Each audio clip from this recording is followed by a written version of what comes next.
जी जूनागढ़ गुजरात से राधा वल्लभ श्रीहरि में दंडवत प्रणाम महाराज श्री। महाराज श्री, पिछले 5 सालों से जीवन में अंधकार छाया हुआ है, कभी भी सफलता नहीं मिल रही है। जीवन में आगे क्या करूं क्या ना करूं समझ नहीं आ रहा। सफलता किसे माना है आपने? महाराज जी, श्री जी मैं पढ़ाई पूरी की और मैंने श्री जी से कहा कि मैं अब क्या करूं। उन्होंने मुझे कुछ संकेत दिए थे कि आप सरकारी में जाइए और प्रभु की सेवा करिए। फिर सफलता नहीं मिल रही उसमें एग्जाम में, और अब है आप हमारी बात समझिए। आपको श्री जी ने संकेत किया और आप सफलता नहीं प्राप्त कर, दोनों बातें झूठी है ना, दोनों बातें झूठी हैं। आप सत्य को स्वीकार कीजिए। श्री जी के संकेत को आप जानने लगे। आप श्री जी के संकेत तो तभी जब आप उनकी मन की बात जान लेना, तो आप कितने बड़े सिद्ध हो गए। और फिर सफलता किसकी चाहते हो? प्रकृति जननी की। आप श्री जी के संकेत को जान जाओगे तो श्री जी के प्रेम की सफलता चाहोगे, लोकवत नहीं। और ये लोक की सफलता सुनो, पहले प्रारब्ध के अधीन है। इसकी सफलता के लिए श्री जी से प्रार्थना मत करो। हमारी बात समझना। विद्यारण्य जी एक बहुत बड़े महापुरुष हुए हैं। उन्होंने अपने माता पिता को सुखी करने के लिए, धन प्राप्ति के लिए गायत्री अनुष्ठान किया। ब्राह्मण कुल में जन्म हुआ था। एक पुरस्चरण 24 लाख का गायत्री होता है। उन्होंने एक पुरस्चरण किया, 2 पुरस्चरण किया, एक बार भी कोई धन की प्राप्ति नहीं हुई। आखिर में उन्होंने संन्यास लिया। जीव संन्यास लिया, माता गायत्री प्रकट हो गई। उनका अब इंद्रासन भी मांगो तो आपका, तो बोले आप क्या जरूरत है, अब तो वैरागी हो गया, विरक्त हो गया। माता पिता भी पधार गए, उनकी सेवा के लिए अर्थ चाहना। 23 पुरस्चरण किए, तो आप तब नहीं आए। तो उनका तुम्हारे अनंत जन्मों में ऐसे 24 महापाप थे जिनके कारण मैं नहीं आ पा रही थी। अब वो 23 चरण से नष्ट हुए, पुरस्चरण से, और 24वां तुमने संन्यास लिया। तो अब आप जो चाहो पर, बोले अब चाहिए ही नहीं, क्योंकि अब सन्यासी हो गए, अब तो ब्रह्म प्राप्ति के लिए। तो इससे आभास होता है कि अगर हमारा बुरा प्रारब्ध है तो हमको भोगना पड़ेगा। हम कितना भी प्रयास करें वो हमें, तो हम क्या करें इसमें जिससे हमें परम शांति हो? प्रभु के नाम का जप करते हुए उन पर दृष्टि लगाएं कि प्रारब्ध से हमारा भरण पोषण शरीर का भले, ये हमारा भरण पोषण आपसे होगा नाथ। तो वो एक ऐसे हैं जो आपके प्रारब्ध को भी मिटा देंगे। वो ऐसे शरणागत वत्सल हैं कि सब लिखा पढ़ी अलग कर देंगे। सुदामा जी को दरिद्रता का योग था। ऐसी दरिद्रता कई कई दिन तक भिक्षा नहीं मिलती थी। ये जितने भी चरित्र हमारे लिए उदाहरण है। मांगने जाते थे तो मांगने से भी नहीं मिलता था कई कई दिन। तो एक दिन उनकी पत्नी ने कहा कि हमारा आपका तो चरणामृत से भी गुजारा 2 दिन 3 दिन हो, 4 दिन हो, छोटे छोटे बच्चे तो मर जाएंगे ऐसे। कुछ तो उनका श्री कृष्ण के सिवा हमारा कोई नहीं। अब हम क्या कर सकते हैं? प्रारब्ध जब बिगड़ता है ना, वो कोई सफलता नहीं होने देता। तो एक दिन श्री रुक्मिणी जी प्रसाद ठाकुर जी को भोग पा रही थी, प्रभु ऐसे रोक दिया, उदास हो गए। तो उनका प्रभु ऐसी स्थिति हमने जब जब आपकी देखी, तो किसी भक्त को जब कष्ट होता है तब आपको ऐसे देखा है।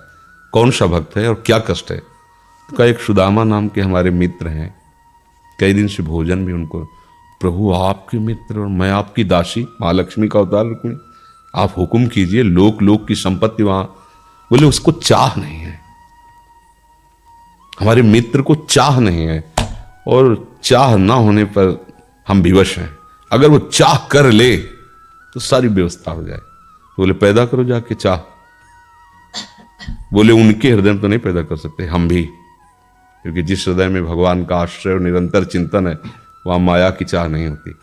बोले उनकी पत्नी के हृदय में, बोले प्रयास करते हैं जाके। भगवान संत वेश में गए, भिक्षाम दे, वो निकली।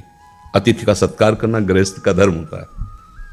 हाथ जोड़ा और कहा हम असमर्थ हैं, आपको भिक्षा नहीं दे सकते।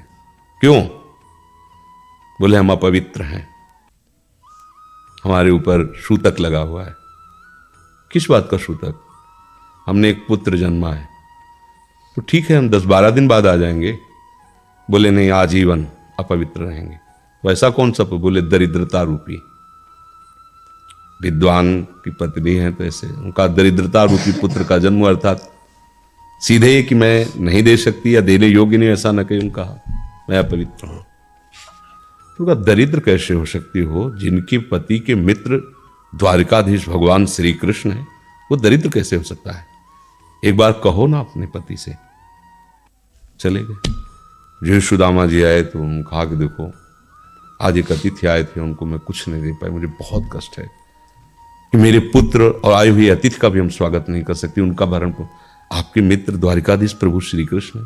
सुदामा जी ने कहा, बोले चले जाओ ना, वो कुछ न कुछ सहयोग कर देंगे। तो बोले हम ऐसे मित्र नहीं बनाए कि वो हमारा सहयोग करें, कभी नहीं, मर जाऊंगा पर उनसे ये नहीं कहूंगा कि आप हमारा। बोले मत कहना, दर्शन के लिए तो चले जाओ, वो सुना है इतने उदार हैं कि वो जाने पर ही दे देंगे।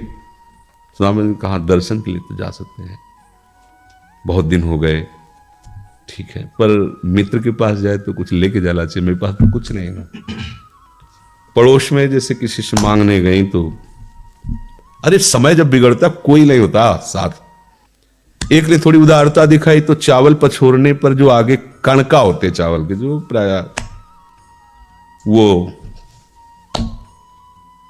लिए सुदामा जी ने कहा हमारे प्रभु भाव के मुख है, कुछ ले जाएंगे, खाली हाथ तो नहीं है।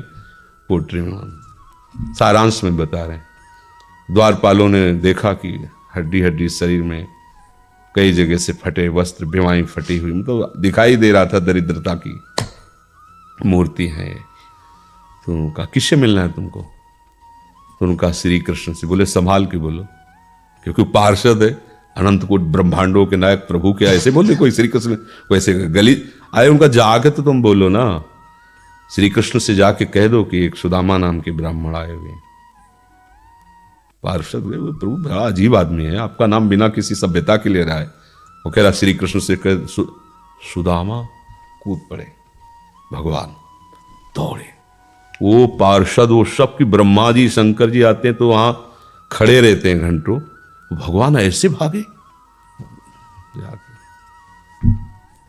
सुदामा जी को पता था ना, हमारे रुक्मिणी जी के महल में रुक्मिणी जी के पलंग पर बैठाते हैं, स्वयं चरण पखारते हैं सब।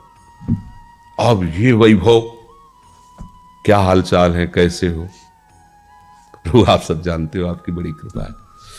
तो ब्याह हो गया, हाँ ब्याह भी हो गए, बच्चे भी हो गए। हमारे पास आए हो तो कुछ तो लाए ही होगे।